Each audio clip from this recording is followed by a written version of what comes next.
Now make another heading, classification.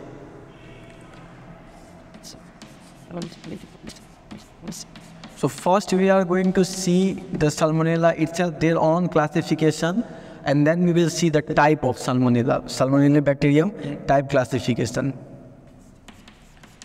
So the things which we have to understand here, first, you know that domain classification, yeah? You know the domain classification, that most of the organism now in the Carl Suess classification, they are described under the eukarya, bacteria, isn't it? So it comes under the domain of bacteria. If you talk about the domain of this bacteria, it comes under the bacteria.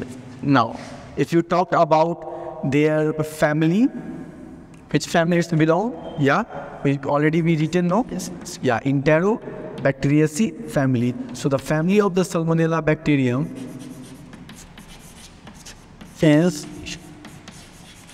Enterobacteriaceae family. Fine. Now, about their, you can say genes. Which genes it belong? It belong for the Salmonella. The genes is genes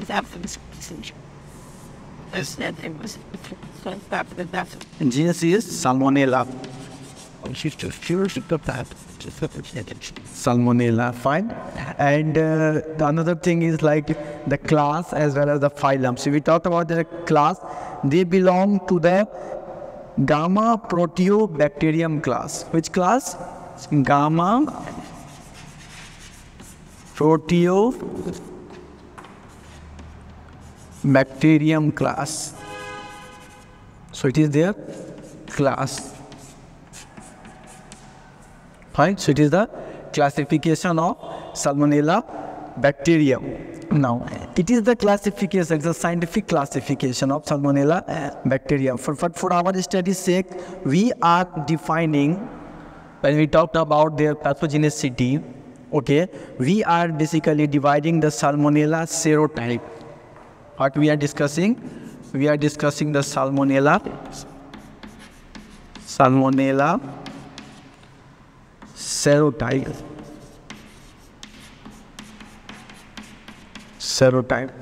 This classification is based on the pathogenicity, okay, and we are basically dividing the Salmonella into the two categories.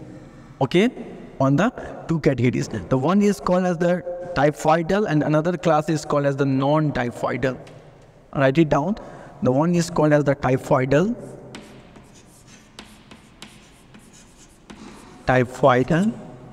Okay. Another one is called as the non-typhoidal.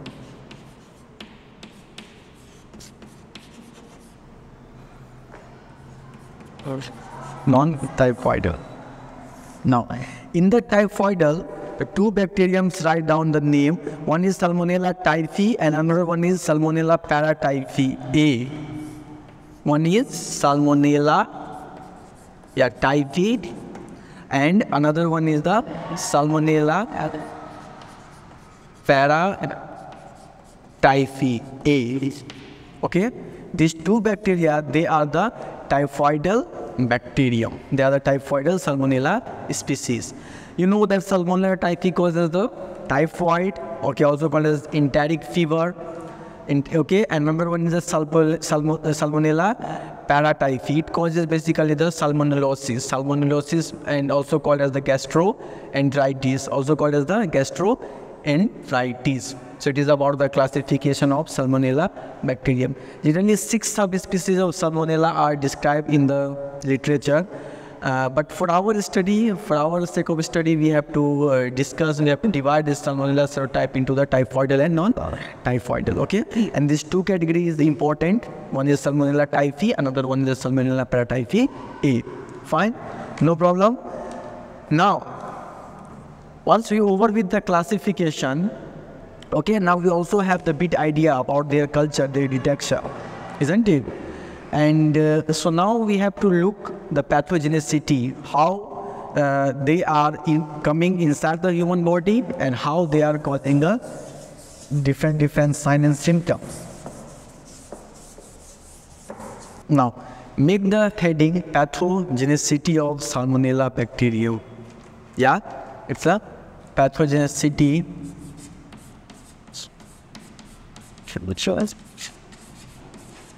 Pathogenicity of Salmonella bacteria.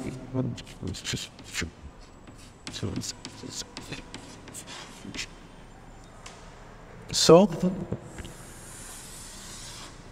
in order to understand their pathogenicity, we have to first understand that this Salmonella bacteria, as we discussed, that it is not a part of our normal flora. It is not a part of our normal flora. Normal flora. It means we are acquiring this. We are acquiring this from, as I said, from either from the cross infection, yeah, either from cross infection or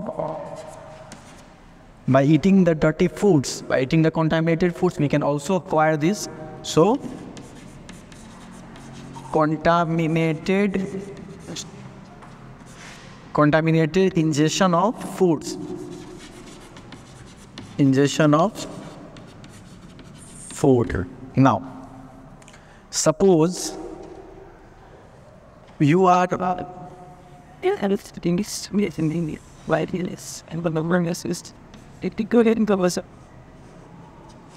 this is, you are eating the chicken without, you can say, appropriate boiling. Now, you eating the unboiled chicken, and this is your beautiful stomach. You eat it, it comes inside your intestine, we can say your stomach. Now,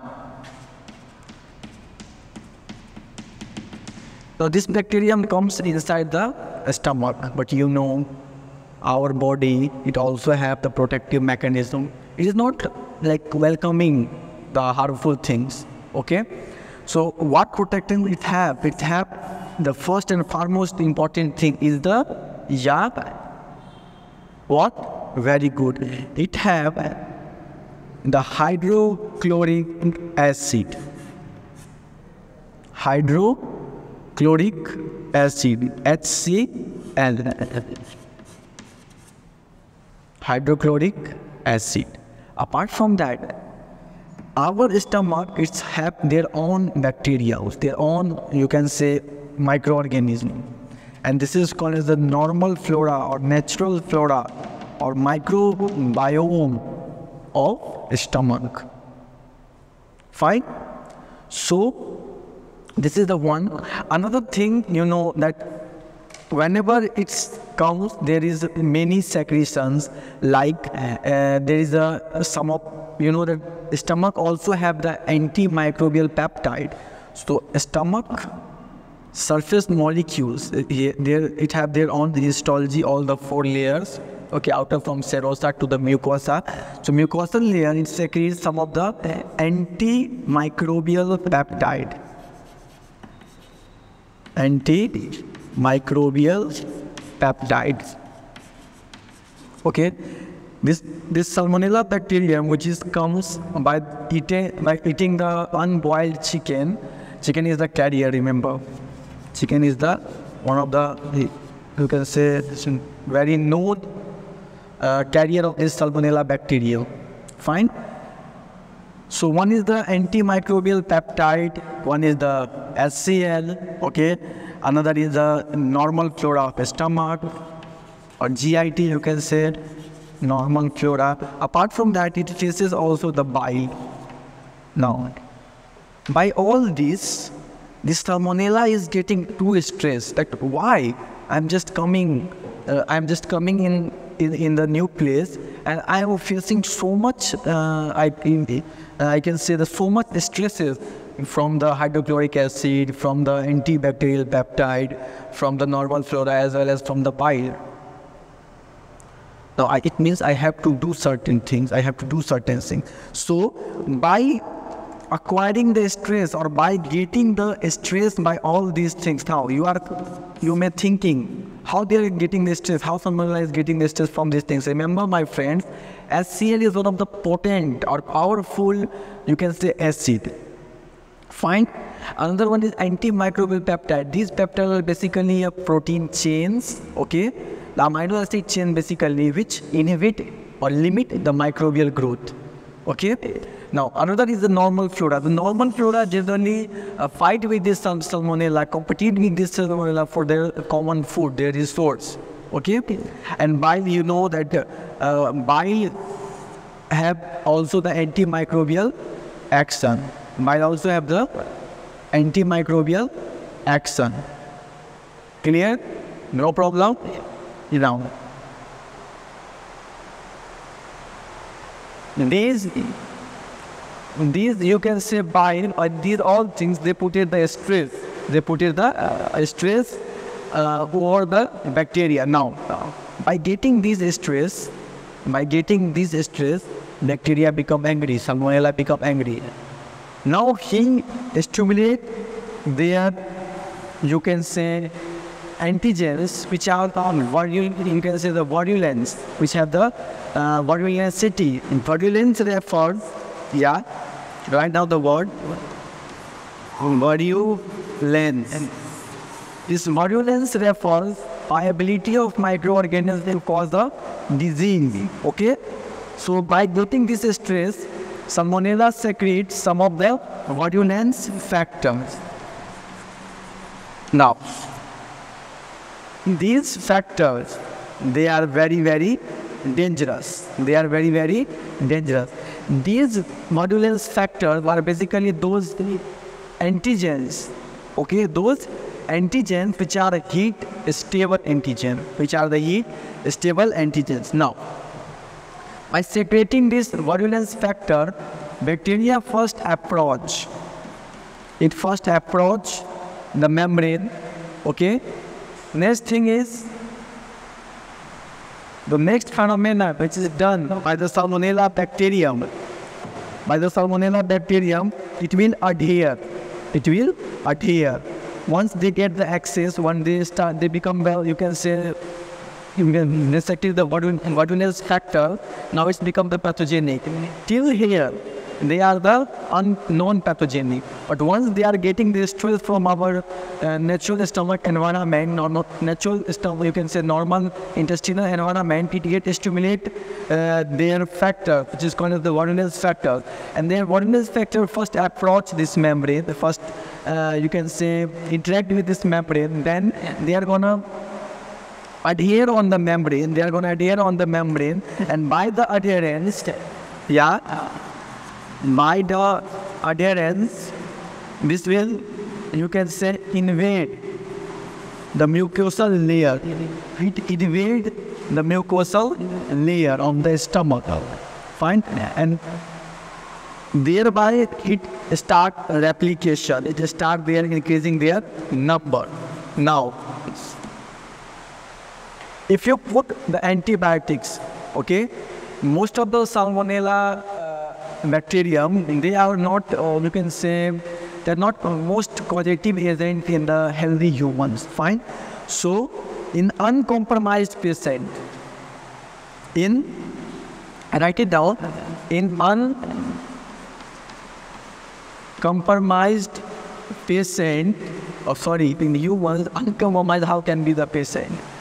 It's a human, okay, it's uncompromised, or you can say in the healthy humans, and these are the self-limiting. This bacterial action is self-limiting. You won't have to take the medicine. It will resolve by themselves. But if a person is suffering from some of the immunological problem, okay, if their immune system is not functioning properly, or if they are, you can say, suffered from the HIV or the cancer or undergoing the chemotherapy, their immune system is weak.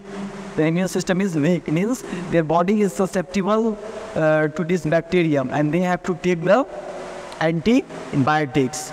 Okay, so if you provide the antibiotics, you're gonna stop or cease the replication cycle. If there is no, you can say, use of antibiotics, then these bacteria start to invade in the secondary site, okay, secondary site, and this mode is called as the spread and re-evasion. So first they go into the blood, that is through the spread, and then re-invasion means now it goes to the secondary organs. I mean, they start enlarging those organs. Sometimes probably you heard about the septic arthritis, isn't it? Septic arthritis, sometimes they goes in higher system like in the brain, fine, and they causes the distress in those environment. They cause the distress in those environment. So it is about their pathogenicity of the Salmonella bacteria. Now we're left with the treatment and the prevention. So treatment is generally, write it down. The treatment is, first we have to manage the dehydration conditions. Dehydration and antibiotics. Dehydration and antibiotics. Got the points now? The two diseases which you have to understand, the infection which is caused by the Salmonella, the first one is called as the gastroenteritis. Gastroenteritis, also called as salmonellosis. Also called as salmonellosis. Understood? No problem? Now, the another is, which is known to you, is called as enteric fever or typhoid fever. Enteric on typhoid fever.